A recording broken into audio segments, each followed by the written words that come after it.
So hello everyone, welcome back to my channel bio hub by Manu Singhania. तो बच्चा party आज हम लोग देखने वाले हैं class 10th Bihar board science के बीबीआई सब्जेक्टिव क्वेश्चंस। हम लोगों ने मॉर्निंग में देखा था, आप लोगों को बतलाया था या सिर्फ फोटोसिंथेसिस के बारे में, जो प्रकाश संश्लेषण क्या है, उसके क्या क्या होते हैं और क्या क्या उपयोग होते हैं, उसमें प्रकाश संश्लेषण के लिए जो करते हैं उसमें क्या क्या चीज़ का है जो आवश्यकता होती है, आवश्यक सामग्री है जो हम लोग आपको आवश्यक पदार्थ है जो समझे थे। तो उसमें जो पर्णहरित क्लोरोफिल के बारे में समझाए थे या कैसे है, जो प्रकाश संश्लेषण का स्थान क्या है, तो स्टोमाटा में होता है प्रकाश संश्लेषण क्या है जो बतलाए थे।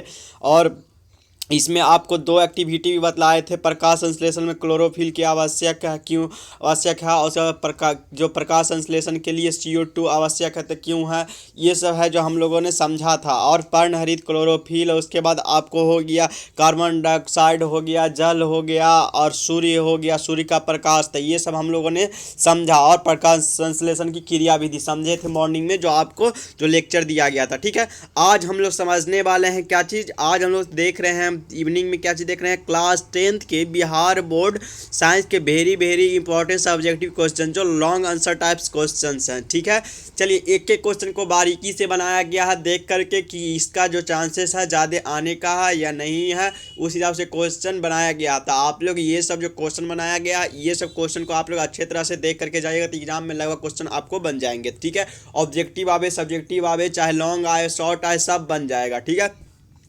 तो बच्चा पार्टी आप लोग वीडियो को पूरा अंत तक देखिए। यदि चैनल पर पहली बार आया हो तो चैनल को सब्सक्राइब कर दो और बेल आइकन प्रेस कर दो कि वीडियो का सभी नोटिफिकेशन सबसे पहले आपके पास पहुंचे। ठीक है, अगर आपकी इच्छा होता है तो सब्सक्राइब करो, शेयर करो। बाकी तो बच्चा पार्टी हम आए हैं आप लोग को एक एक चीज़ बारीकी से पढ़ाने और समझाने के लिए, तो आप लोग करिए या नहीं कीजिए सब्सक्राइब या लाइक, लेकिन मेरा तो कहना है कि बच्चा पार्टी आप लोग बेहतर से बेहतर पढ़ करके अच्छा से अच्छा इंसान और अच्छा से अच्छा नंबर लाओ। ठीक है, चलिए तो हम लोग देख रहे हैं आगे बढ़ते हुए क्या चीज़, क्वेश्चन नंबर फर्स्ट को देख रहे हैं। ठीक है, तो आप लोग कोशिश करना कि वीडियो को पूरा अंत तक देखने का। ठीक है, चलिए तो आज हम लोग देख रहे हैं क्या चीज़, क्वेश्चन नंबर फर्स्ट में देख रहे हैं क्या चीज़ कि आवर्धन से क्या समझते हैं, क्या बोला आवर्धन से आप क्या समझते हैं। ठीक है, क्वेश्चन नंबर फर्स्ट में आपसे पूछा गया है, तो इसका जो उत्तर होगा क्या होगा कि गोलीय दर्पण द्वारा उत्पन्न आवर्धन व क्या है आपेक्षिक विस्तार है, जिससे ज्ञात होता है कि कोई प्रतिबिंब क्या है, प्रतिबिंब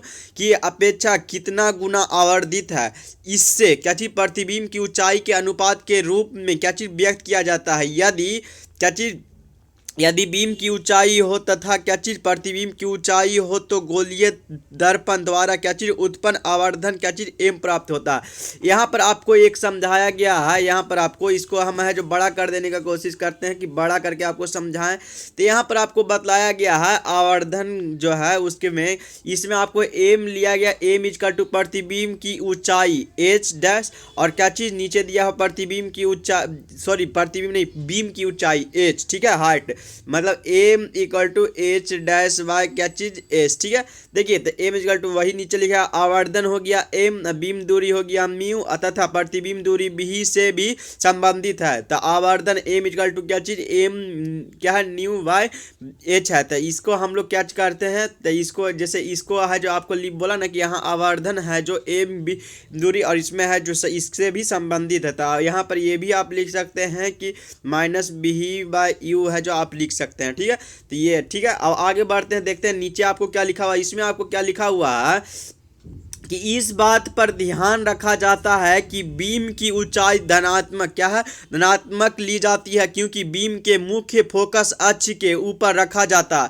आभासी प्रतिबिंबों के लिए प्रतिबिंब की ऊंचाई भी क्या चीज़ धनात्मक होती है, जबकि क्या चीज़ है वास्तविक प्रतिबिंबों के लिए प्रतिबिंब ऊंचाई ऋणात्मक चिन्ह से ज्ञात किया जाता है। आवर्धन में क्या, आवर्धन के मान में क्या चीज़ ऋणात्मक चिन्ह से ज्ञात होता है कि प्रतिबिंब वास्तविक है, या आवर्धन के मान से क्या चीज़ धनात्मक चिन्ह बताता है कि प्रतिबिंब आभासी है। ठीक है, तो देखिए तो यही आपको फर्स्ट क्वेश्चन में आवर्धन से आप क्या समझते थे उसके बारे में एक्सप्लेनेशन करना था। ये अगर आप सही से लिख दीजिएगा तो 5 नंबर आपको रखा हुआ है एकदम। ठीक है, चलिए तो आप लोग समझे होंगे। तो अगर इसको है एक बार आप लोग 1-2 बार जितना मन हो अच्छा से पढ़ करके समझ लीजिएगा। ठीक है, बाकी जो मैंने समझाया, लेकिन आप लोग है जो एक बार अच्छा से समझ लीजिएगा। ये भी आप जो बीच में ये जो समझाया गया इसको है जरूर लिखिएगा, अगर आए पूछ दिया जाए एकदम क्वेश्चन तब। ठीक है, चलिए अब आगे बढ़ते हुए हम लोग देख रहे हैं क्वेश्चन नंबर आपको 2 में पूछा गया कि किरण आरेख से दिखावे कि पानी की गहराई किस बाल्टी में वास्तविक गहराई से कम है।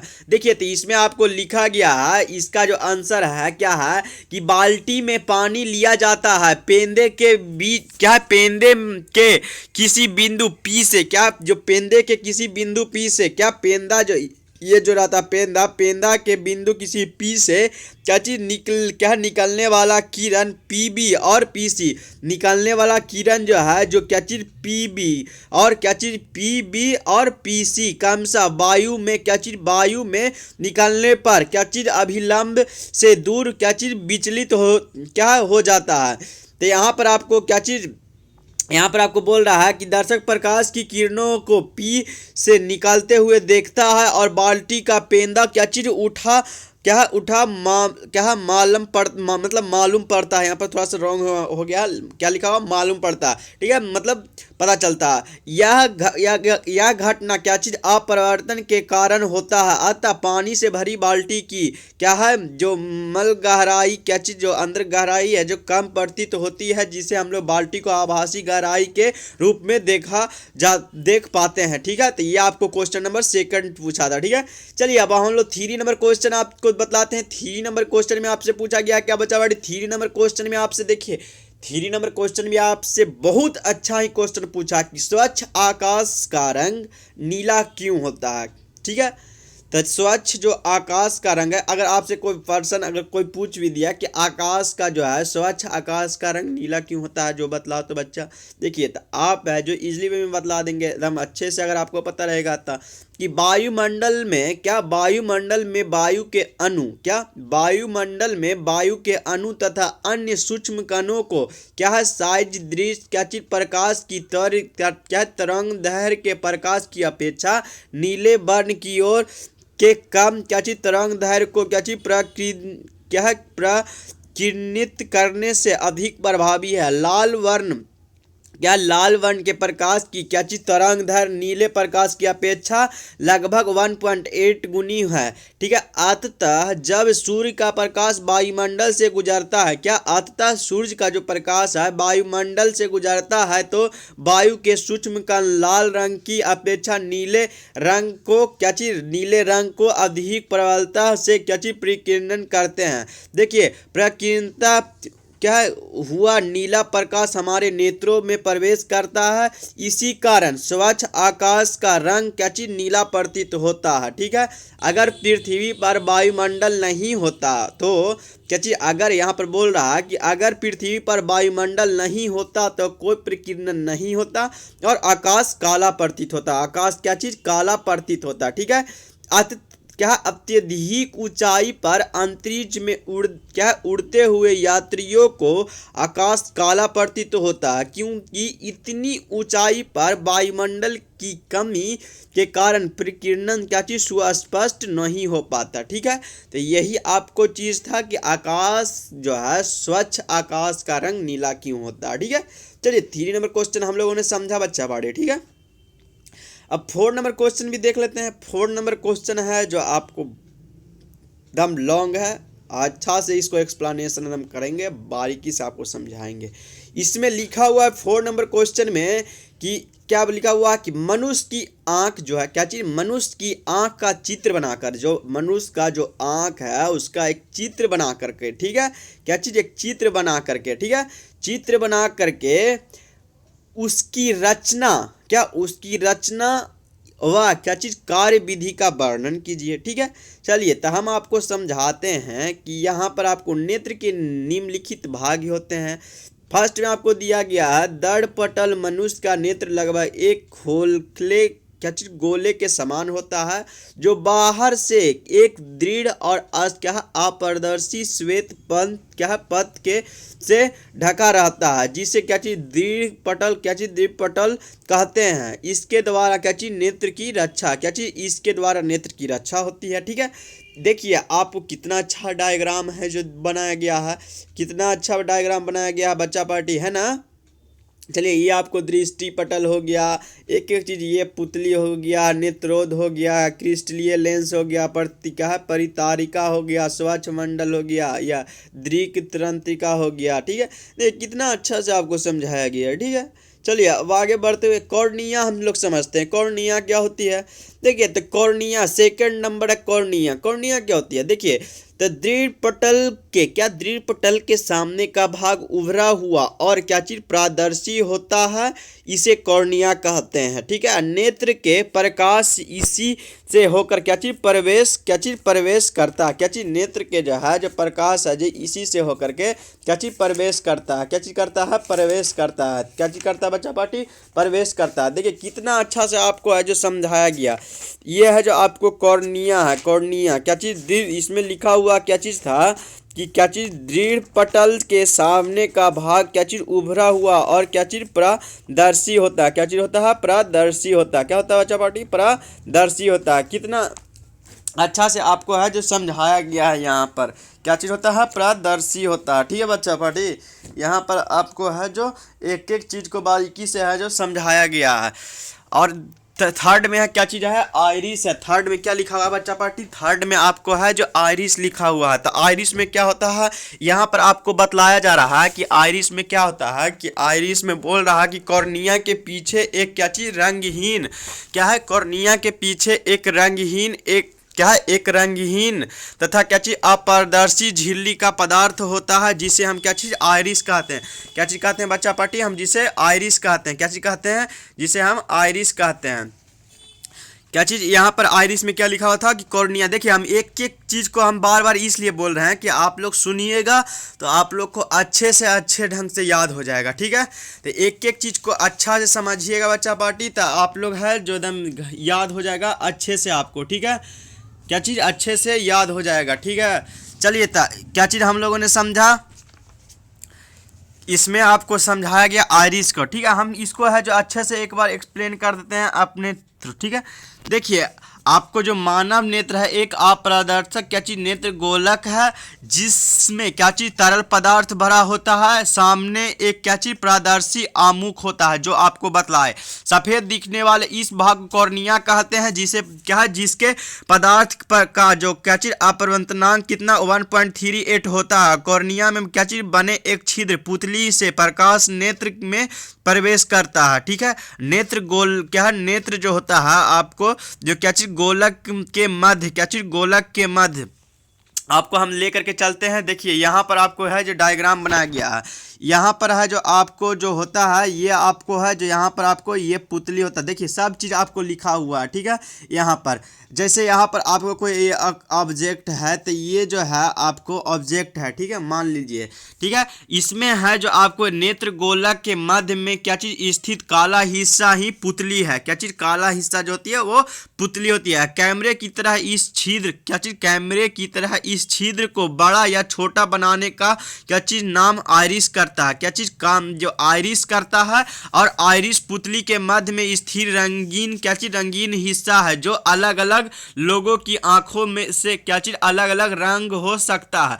तेज प्रकाश में क्या चीज आइरिस सिकुड़ कर, क्या आइरिस सिकुड़ कर नेत्र में प्रवेश करते क्या करते प्रकाश के क्या चीज परिणाम को कम करता है। और क्या चीज कम प्रकाश में फैल कर अधिक से अधिक प्रकाश को अंदर प्रवेश करने की अनुमति देता है। नेत्र में प्रवेश करता है और प्रकाश क्रिस्टलीय लेंस से गुजरता है जो क्या चीज रेशेदार जो पदार्थ का बना होता है। ठीक है, क्या चीज इतना तक आप लोग समझे बच्चा पार्टी।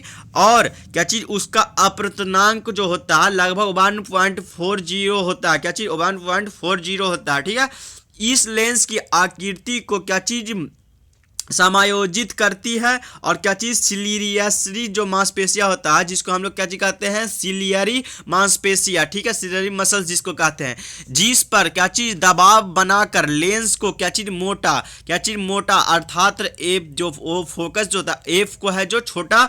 और इसमें जो क्या चीज इसमें है जैसे जिसे हम आराम की स्थिति में छोड़ देने पर उसे पतला बनाया जाता है। नेत्र गोलक का भीतरी भाग रेटिना कहलाता है। यह पर्दा है जो यह पर्दा है जहां किसी भी पिंड का वास्तविक प्रतिबिंब बनता है। और रेटिना में रोडॉक्स तथा कोन्स होते हैं जो प्रकाश की तीव्रता तथा आवृत्ति को पकड़ते हैं और उसमें उत्पन्न तंत्रिका आवेग जो होता है जो वास्तव में वैद्युत संकेत होती है जो आपको प्रकाशिक तंत्रिकाओं के द्वारा मस्तिष्क तक पहुंचाने का काम किया जाता है। काम किया जाता है।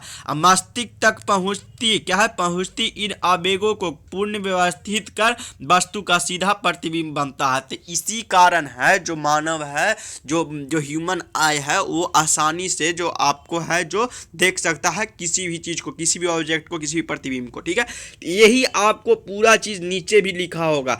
मैंने आपको आयरिस तक समझाया था। 4 नंबर है आपको पतली या नेत्र तारा। ठीक है, पर्दे के बीच एक छिद्र होता है। मैंने एक एक चीज जो आपको बताया वही चीज आपको सेम इसमें भी लिखा रहेगा। आप लोग अच्छे से पढ़ लीजिएगा। बाकी जो मैंने आपको बोला है उसको भी लिख दीजिएगा। तो 5 नंबर आपका कोई नहीं काट सकता। 5 नंबर आपका रखा हुआ। ठीक है, चलिए देखिए मैं अपने तो इसलिए बतला दिया इसमें तो ठीक है बच्चा, लिखा हुआ। ठीक है, अगर आप जो मैंने बोला उसको अगर सुन लिए होंगे समझ जाइएगा। अगर एक बार 2 बार सुन लीजिएगा तो आप है जो आसानी से लिख दीजिएगा। ठीक है, इसमें है जो आपको एक एक चीज़ पढ़िएगा, हो सकता है माइंड में ना सेट हो, लेकिन आप लोग देखिए सुनिएगा तो आपको इसमें आपको एक बनाएगा। ये डायग्राम है क्या चीज़, आंख द्वारा किसी भी वस्तु को फोकस तथा उसमें प्रतिबिंब बनना। यही चीज़ मैंने आपको समझाया जहाँ पर आपको बोला गया था जिस पर दबाव बना करके लेंस को मोटा, अर्थात उसमें है जो आपको ब्रैकेट में है जो आप लिख दीजिएगा ऐसे, जैसे कि अर्थात एफ है, एफ को छोटा, और जिसमें आराम की स्थिति में छोड़ देने पर उसे पतला बनाया जाता है। ठीक है, यही चीज आपको है। तो इसमें आपको लिखा गया है आंख द्वारा किसी वस्तु का फोकस तथा उसमें प्रतिबिंब बनना। तो इसमें आपको देखिए नेत्र लेंस हो गया। तो पुतली के ठीक पीछे नेत्र लेंस होता है जो कि पारदर्शी जीवित पदार्थ का बना होता है। नेत्र लेंस के पीछे भाग को बढ़ता त्रिज्या बड़ी होती है। ठीक है, और 6ठा नंबर है जलीय द्रव तथा काचम। इसमें आपको है जो सब चीज का आवर्तनांक हमने बतलाया था किसका क्या होता है, जो एक एक चीज आपको समझाए। फिर भी हम आपको पढ़ देते हैं। कॉर्निया एवं लेंस के बीच एक नमकीन तथा पारदर्शी द्रव भरा रहता है जिसका अपवर्तनांक 0.36 हम मैंने बतलाया था। 36 बतलाया था। ठीक है, 38 भी होता है, 36 भी लिखाता है। ठीक है, जो इसे जलीय द्रव कहते हैं। लेंस के पीछे एक पारदर्शी द्रव भरा रहता है जिसका अपवर्तनांक कितना 1.336 या 1.38 भी होता है। इसे काचम द्रव कहते हैं। और ये हो गया आपको 7वां नंबर कोरॉइड। देखिए दृष्टि पटल क्या है, दृढ़ पटल के नीचे जो है ठीक नीचे एक काले रंग की झिल्ली होती है जो प्रकाश के वो शोषित करके प्रकाश को आंतरिक परावर्तन को रोकती है। इसे कोरॉइड कहते हैं। और देखिए 8वां नंबर में है रेटिना। कोरॉइड झिल्ली के नीचे तथा नेत्र के सबसे अंदर की ओर एक पारदर्शी झिल्ली होती है जिसे हम रेटिना कहते हैं। वस्तु का प्रतिबिंब रेटिना पर बनता है और रेटिना बहुत सी प्रकाश सिराओं की एक फिल्म होती है। ठीक है, इसका कार्य है जो मैंने आपको समझाया, कार्य भी उसमें लगभग आपको बतला दिया था। फिर भी मैं आपको पढ़ देता हूं और समझा देता हूं एक बार, और कि आप लोग अच्छा समझ जाए बच्चा पार्टी। देखिए वीडियो जितना लंबा लेक्चर हो, जितना भी बोलना पड़े, आप लोग अगर समझ जाइएगा आप लोग कदम 100% मार्क आएगा तो अच्छा की खुशी होगी कि नहीं बच्चा पार्टी इतना है जो लेकर के आया। ठीक है, चलिए मैं आपको बतलाता हूं। देखिए आंखें देखने का कार्य करती है। बाहर से प्रकाश कॉर्निया से अपरिवर्तित होकर के पुतली में होता हुआ लेंस पर पड़ता है। यहाँ पर आप अगर कार्य है जो लिखिएगा तो लिखिएगा कि आंख देखने का कार्य करती है पहले, और बाहर से प्रकाश कॉर्निया से अपरिवर्तित होकर के पुतली में होता हुआ लेंस पर पड़ता है। ठीक है, इतना लिखिएगा। उसके बाद लिखिएगा लेंस से अपवर्तन होने के पश्चात किरणें रेटिना के पीत बिंदु पर केंद्रित हो जाती है जिसे रेटिना की संवेदनशील कोशिकाएं सक्रिय हो जाती है। वह विद्युत संकेत उत्पन्न होते हुए दृढ़ तंत्रिकाओं द्वारा हमारे मस्तिष्क में पहुंचते हैं। यहाँ ये संकेत प्रकाश के रूप में क्या चीज प्रतिपादित होते हैं। आँख के क्या चीज लेंस से क्या चीज जुड़ी मांसपेशियां के तनाव में क्या चीज परिवर्तन होने के लिए उसकी फोकस दूरी परिवर्तित हो जाती है और तनाव के कम होने से लेंस पतला हो जाता है तथा दूर स्थित वस्तु क्या चीज अस्पष्ट दिखाई देती है और तनाव अधिक होने से लेंस मोटा हो जाता है। वह निकट की वस्तु क्या चीज साफ दिखाई पड़ती है। जब ये शक्ति लेंस की छीन हो जाती है तो आंख हमारे क्या चीज आंखों में दोष उत्पन्न हो जाते हैं। ठीक है, देखिए तो आपको यही था। अच्छा से मैंने समझाया, एक बार नहीं 2 बार समझाया, अपने लैंग्वेज में भी बतलाया और जो लिखा हुआ था उसमें भी। ठीक है बच्चा पार्टी, तो आप लोग है जो पूरे अच्छे तरह से इसको समझ के जाइएगा और पढ़ लीजिएगा। डायग्राम है जो वही बना दीजिएगा, कहाँ पर क्या होता है लेबलिंग कर दीजिएगा। लगभग उसमें लेबलिंग क्या हुआ था मैंने एक बार बतलाया भी था कि कहाँ पर क्या होता है। ठीक है, उसमें जो फर्स्ट जो आगे से है जो पुतली होता है, कॉर्निया होता है, आइरिस होता है और क्रिस्टल, ये लेंस होता है, रेटिना होता है, यही सब है जो आप लोग एकदम अच्छा से लिख दीजिएगा कि एकदम समझ में आ जाए। ठीक है, चलिए 5 नंबर क्वेश्चन है। 5 नंबर क्वेश्चन में आपसे पूछा गया विद्युत परिपथ में काम करते समय कौन सी सावधानी बरती जाती है। देखिए तो इसमें आपको उत्तर लिखा गया है कि विद्युत परिपथ में काम करते समय निम्नलिखित में सावधानी बरतनी चाहिए। फर्स्ट लिखा गया है विद्युत परिपथ में काम करते समय हाथ में दस्ताना, पैर में जूता और बदन ढका होना चाहिए। ठीक है, सेकंड नंबर में है वैसी वैसी युक्तियों का इस्तेमाल करना चाहिए जिसमें अचालक पदार्थ का क्या चीज मुठ लगा हो। ठीक है, चलिए अब थर्ड नंबर में है अधिक शक्ति के उपकरणों जैसे हीटर, गीजर, इस्त्री, रोस्टर, रेफ्रिजरेटर आदि के क्या चीज धात्विक आवरण को क्या चीज बहुत तार से क्या चीज संकृत कर लिया जाए ताकि इसे क्या चीज धात्विक आवरण का विभव शून्य रहे और क्या चीज विद्युत झटका से बचाव हो। ठीक है, अब 4 नंबर है उचित अनुमानता का फ्यूज उपयोग करें। ठीक है, चलिए उचित क्या चीज बोल रहा है, उचित अनुमानता का फ्यूज है जो उपयोग करें।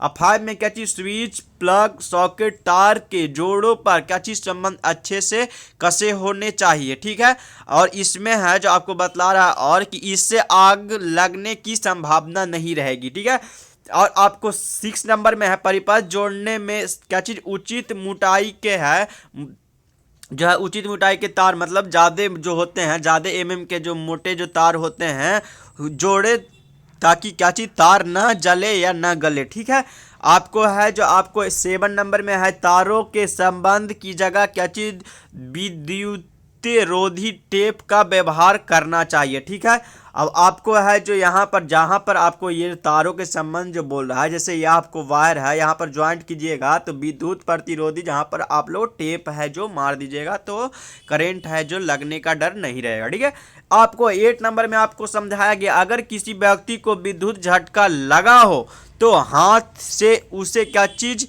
नहीं छूना चाहिए। ठीक है, नहीं छूना चाहिए। ठीक है, बल्कि अचालक पदार्थ जैसे लकड़ी हो गया, फट्टा हो गया आदि से क्या चीज झटका दे करके छुड़ाना चाहिए, मार करके छुड़ाना चाहिए। ठीक है, और 9 नंबर में है जो क्या है सो विद्युत झटका लगे व्यक्ति को क्या चीज किसी सूखे बिछावन पर लेटाकर डॉक्टर की सलाह लेनी चाहिए। ठीक है, यही आपको समझाया गया। 6 नंबर क्वेश्चन में आपसे पूछा गया है कि प्रवर्ती धारा और क्या चीज बोल रहा है कि दिष्ट धारा, एसी और डीसी। ठीक है, अल्टरनेट और डीसी करंट। ठीक है, इसमें जो आपको है कि इसमें है जो आपको प्रवर्ती धारा और दिष्ट धारा में अंतर बतला रहा है। तो देखिए तो प्रवर्ती धारा जिसको हम लोग अल्टरनेटिंग करंट कहते हैं, दिष्ट धारा को डायरेक्ट करंट कहते हैं। ठीक है, तो प्रवर्ती धारा जो क्या हो गया तो इसमें लिखा हुआ है धारा का मान तथा दिशा समय के साथ बदल जाते हैं।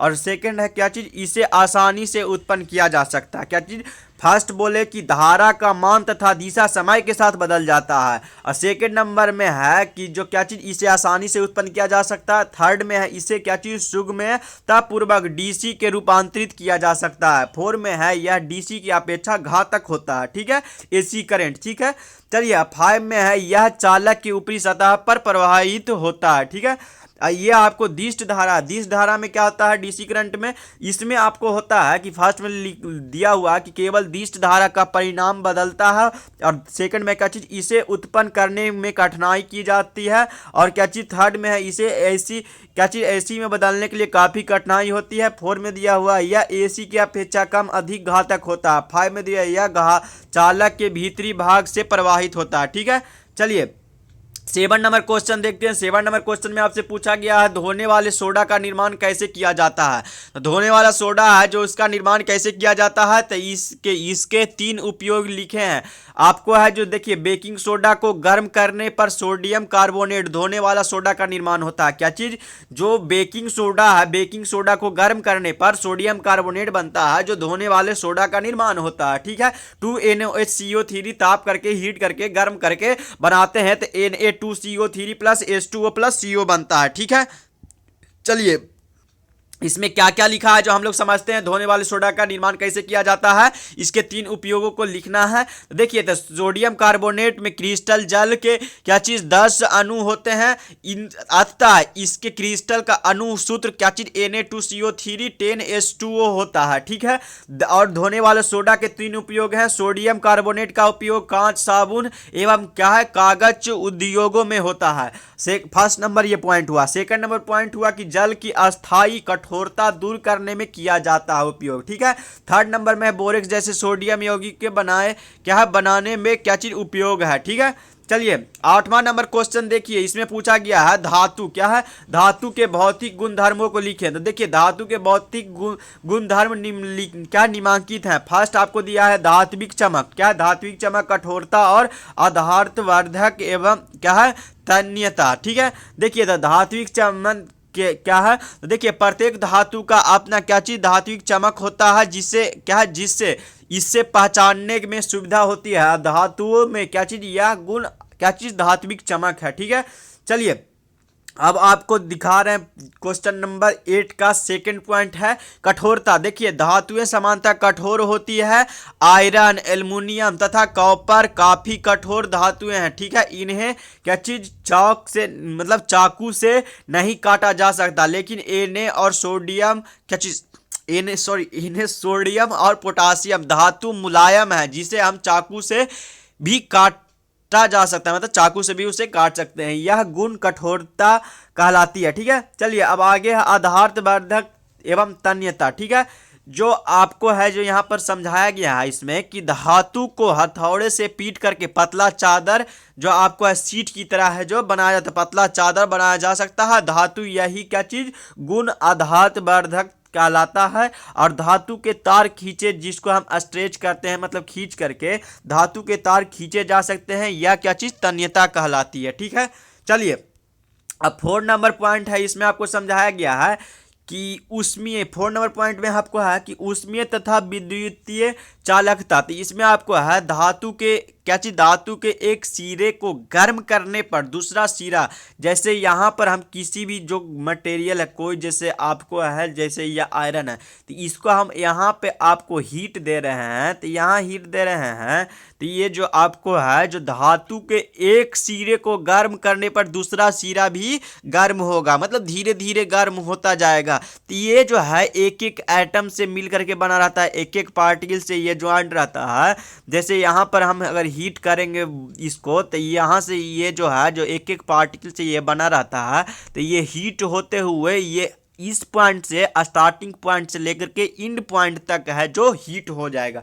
यही चीज आपको यहाँ पर लिखा गया है कि ऊष्मीय एवं विद्युतीय चालकता। देखिए तो धातु के एक सिरे को गर्म करने पर दूसरा सिरा भी गर्म हो जाता है। यह जो है धातु में यह गुण क्या चीज ऊष्मीय चालकता कहलाती है। यही चीज मैंने आपको समझाया। मैंने मान लिया कि एक आपको रड है, क्या चीज ये आपको मान लीजिए कि ये आपको रड है, यहाँ पर मैं अगर हीट प्रोड्यूस कर रहा हूँ इस जगह पे यहाँ से मैं आपको समझ दीजिए कि यहाँ पर एक बर्नर है, यहाँ से मैं हीट प्रोड्यूस कर रहा हूँ, तो ये गर्म होते हुए ये एक एक पार्टिकल से मिल करके एक एक एटम से यह बना हुआ है। तो ये है जो हीट करते करते धीरे धीरे ये आपको इंड पॉइंट तक है जो हीट कर देगा, ठीक है। एक एक जो है आपको एक एक पार्टिकल से आपको बना हुआ है, ठीक है। एक एक एटम एक एक पार्टिकल से आपको मिल करके ये रड बना हुआ है। तो यहाँ अगर हम हीट करेंगे तो ये इंड पॉइंट तक आपको हीट तक ले जाएगा, ठीक है। देखिए तो यह आपको लिखा हुआ है, यह गुण ऊष्मीय चालकता कहलाती है। धातु के तार द्वारा विद्युतीय एवं स्थान से दूसरे स्थान तक भेजा जा सकता है और धातु में यह क्या चीज गुण द्वितीय चालकता कहलाती है, ठीक है। 9 नंबर क्वेश्चन में आपसे पूछा गया निम्नलिखित क्या बोला, निम्नलिखित पदों की व्याख्या करें। फर्स्ट दिया गया खनिज यस गैंग। देखिए खनिज क्या होता है, तो खनिज आपको क्या होता है, ए में दिया हुआ खनिज, तो भूपर्टी में क्या चीज प्राकृतिक रूप से पाए जाने वाले क्या चीज जाने वाले तत्वों या यौगिकों को खनिज कहते हैं। क्या चीज खनिज कहते हैं। यह प्रायः खानों में क्या है निकाले जाते हैं, ठीक है।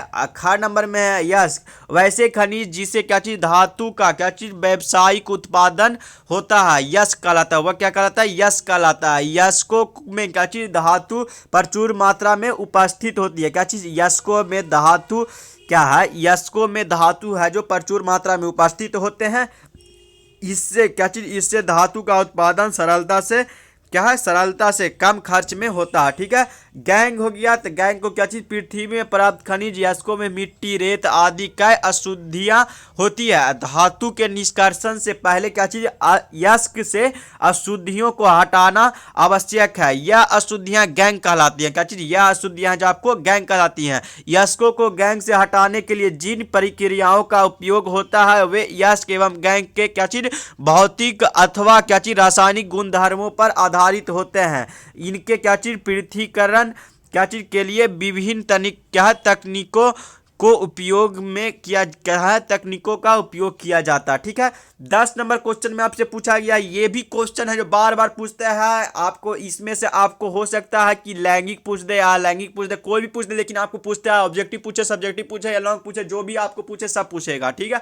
एक क्वेश्चन लेकिन हमेशा आते आ रहा था, इसको है जो अच्छा से पढ़ लीजिएगा, ठीक है। एकदम अच्छा से आपको है जो एकदम फोड़ देना है, एकदम अच्छा से एकदम एग्जाम में एक एक क्वेश्चन को है जो लिखना नहीं छोड़ना है, ठीक है। इसमें आपसे पूछा गया यही 10 नंबर में कि जनन कितने प्रकार के होते हैं। पहला होता है जनन 2 प्रकार के होते हैं, अलैंगिक और लैंगिक, ठीक है। अलैंगिक क्या होता है, इन विधि में जीवों का चीज सिर्फ एक विशिष्ट भाग लेता है तथा इसमें क्या चीज युग्मज भाग लेते हैं, ठीक है। इस विधि द्वारा उत्पन्न जीव आनुवंशिक गुणों क्या है, गुणों में ठीक क्या चीज उनको क्या है, उनको है जो क्या चीज इसमें आपको बोल रहा है कि ठीक जन को, उनको नहीं है सॉरी, जनकों की क्या चीज सामान्य होते हैं। इस प्रकार का प्रजनन क्या चीज मुख्य रूप से क्या चीज निम्न कोटि में के पौधे तथा क्या चीज जंतुओं में होता है। इसके निम्नलिखित प्रकार है विखंडन, द्विखंडन, बहुखंडन, मुकुलन, अपखंडन और क्या चीज पुर्जनन और बीजाणुजनन और काकीय प्रबंधन, ठीक है। तो ये आपको जो हो गया, ये आपको जो क्या चीज का, ये आपको जनन जो आपको समझाए लैंगिक और अलैंगिक के बारे में जो आपको, ठीक है। अलैंगिक तो मैंने आपको समझा दिया, अब आपको समझा रहे हैं क्या चीज लैंगिक जनन। लैंगिक जनन क्या होता है, क्या चीज लैंगिक जनन क्या होता है जो आपको हम समझाने जा रहे हैं, ठीक है। अलैंगिक में आपको यही समझाए कि जो आपको देखिए जिसको हम लोग एसेक्सुअल रिप्रोडक्शन कहते हैं, अलैंगिक जनन को हम क्या कहते हैं बच्चा पटी, एसेक्सुअल और सेक्सुअल रिप्रोडक्शन, आप लोगों को भी पता होगा। इसमें क्या होता है, यही होता है कि जो देखिए इसकी जो विशेषता है कि इस प्रकार इसमें जीवों का सिर्फ एक क्या चीज विशिष्ट इंडिविजुअल भाग लेता है। इसमें युग्मज जिसको गैमिट्स कहते हैं, गैमिट्स अर्थात क्या चीज शुक्राणु और अंडाणु कोई भाग नहीं लेते। इस प्रकार के जनन में या तो क्या चीज समसूत्री कोशिका विभाजन मियोटेसिस जिसको कहते हैं, या असमसूत्रीय कोशिका विभाजन। देखिए हम अपने माइंड से इसलिए आपको समझाना चाहते हैं बच्चा पार्टी, यहाँ पर लिखा हुआ ठीक है, आप उसको पढ़ लीजिएगा समझ जाइएगा, हम लेकिन मानते हैं और लेकिन भूल जाइएगा, ठीक है। अब हम जो आपको बोल करके जो समझा रहे हैं अपने लैंग्वेज में, उसको अगर हम समझाएंगे ना बच्चा पार्टी तो आप बेहतर ढंग से समझिएगा, ठीक है। आप कभी नहीं भूलिएगा, ठीक है। तो इसलिए हम अपने लैंग्वेज से आपको समझाना चाहते हैं, ठीक है। तो इसमें जो आपको क्या चीज असमसूत्रीय क्या चीज कोशिका विभाजन जिसको एमिटोसिस होता है, ठीक है। अलैंगिक जनन के बाद जो क्या चीज संतानें पैदा होती है वे क्या चीज आनुवंशिकीय गुणों में क्या चीज ठीक जनकों के समान होते हैं। इस प्रकार के जनन से ज्यादा संख्या में क्या चीज एवं जल्दी से जीव अपनी संतानों की क्या चीज उत्पत्ति कर सकते हैं। ठीक है, तो यही आपको हो गया। ठीक है, जीवों में अलैंगिक जनन क्या चीज आपको, जैसे विखंडन जो मैंने बोला कि फीजन, बाइनरी फ्यूजन जिसको आपको द्विविभाजन जिसको बोलते हैं, मल्टीपल फीजन इसमें होता है, फिर और उसके बाद बर्डिंग होता है, और उसमें आपको जो मुकुलन जिसको बोले। ठीक है, आपको है, और उसके बाद आपको जो इसमें नीचे लिखा हुआ है अलैंगिक जनन। ठीक है, अलैंगिक मैंने समझा, अलैंगिक जनन क्या है जो समझिए। देखिए, तो इस विधि में दो विभिन्न लिंग क्या चीज अर्थात नर और मादा भाग लेते हैं, जिसमें नर युग्मज जो शुक्राणु एवं मादा, इसमें आपको जो है जैसे आपको है जो इसमें आपको ऊपर में समझाया गया कि शुक्राणु है और अंडाणु जो भाग नहीं लेता। ठीक है, इसमें है जो आपको यही समझाया कि जिसमें नर युग्मज शुक्राणु एवं मादा क्या चीज मादा युग्मज जो अंडाणु में संलग्न निषेचन जो फर्टिलाइजेशन का प्रोसेस होता है, फलस्वरूप युग्मनज का निर्माण होता है। ठीक है, इसमें जो आपको गैमेटोजेनेसिस जिसको कहते हैं, यही युग्मनज गैमेटोजेनेसिस क्या चीज विकसित, विभाजित एवं विभेदित होकर के वयस्क जीव में परिवर्तन हो जाता है, जो क्या चीज जनकों से विभिन्न होता है। तो ये जो आपको है जो आपको समझाया गया लैंगिक जनन।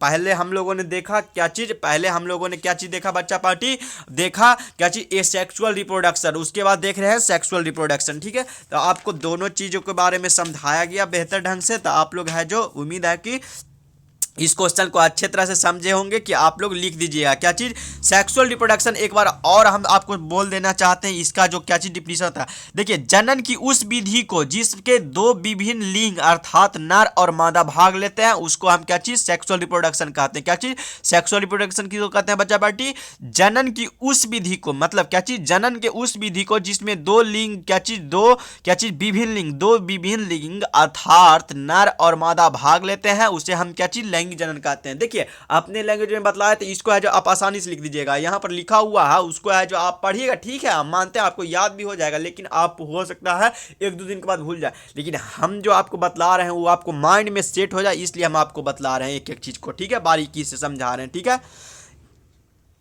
चलिए, इसको है जो हम लोगों ने 10 नंबर क्वेश्चन देखा। अब 11 नंबर क्वेश्चन में आपसे पूछा गया बाह्य निषेचन और आंतरिक निषेचन क्या होता है। देखिए, बाह्य निषेचन जिसको हम लोग कहते हैं, बाह्य निषेचन मतलब बाहरी। ठीक है, एक्सटर्नल और इंटरनल आपको है जो, तो बाह्य निषेचन मतलब हो गया एक्सटर्नल, और क्या चीज इंटरनल जो आपको हो गया। ठीक है, एक हो गया इंटरनल एक एक्सटर्नल। तो आपको इसमें है जो आपको समझाना हम ये चाहते हैं, इसको देखिए पहले देखते हैं।